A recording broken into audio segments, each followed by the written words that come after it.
Resources on the basis of ownership, मतलब कौन किसका मालिक है, मतलब किसके पास कौन से रिसोर्स हैं उसके बेस पे रिसोर्सेज को क्लासिफाई किया गया है। जैसे कि इंडिविजुअल रिसोर्स, मतलब हमारे खुद के रिसोर्स, हमारे जैसे कार है, प्रॉपर्टी है, घर है, ये सब, तो ये इंडिविजुअल रिसोर्स है, किसी एक इंसान के हैं।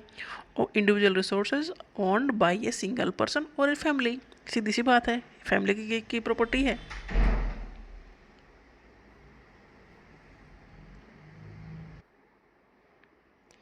जैसे कि हाउस, कार, एग्रीकल्चरल लैंड, ये सब इंडिविजुअल रिसोर्सेज हैं।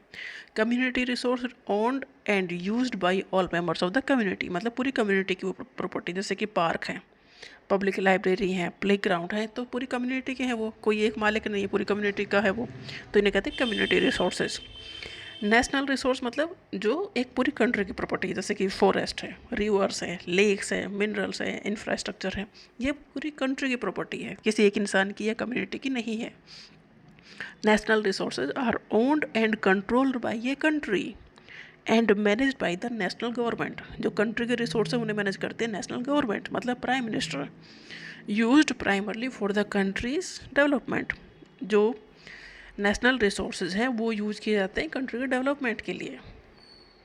And international resources not owned by any one country, international resource ऐसे हैं जिसका मालिक कोई एक कंट्री नहीं है, और they are shared among multiple countries under international agreement. जैसे कि एटमॉस्फेयर है, इंटरनेशनल वाटरवेज हैं, तो ये गवर्न किसी एक कंट्री से नहीं होते, इसके लिए ट्रीटीज़ होती हैं 2-4 कंट्रीज़ के बीच में, तो सभी शेयर करते हैं।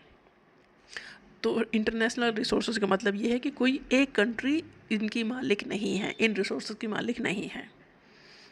और नेशनल रिसोर्स मतलब पूरी कंट्री उन रिसोर्सेज की मालिक है और कंट्री के डेवलपमेंट के लिए वो रिसोर्सेज यूज होंगे।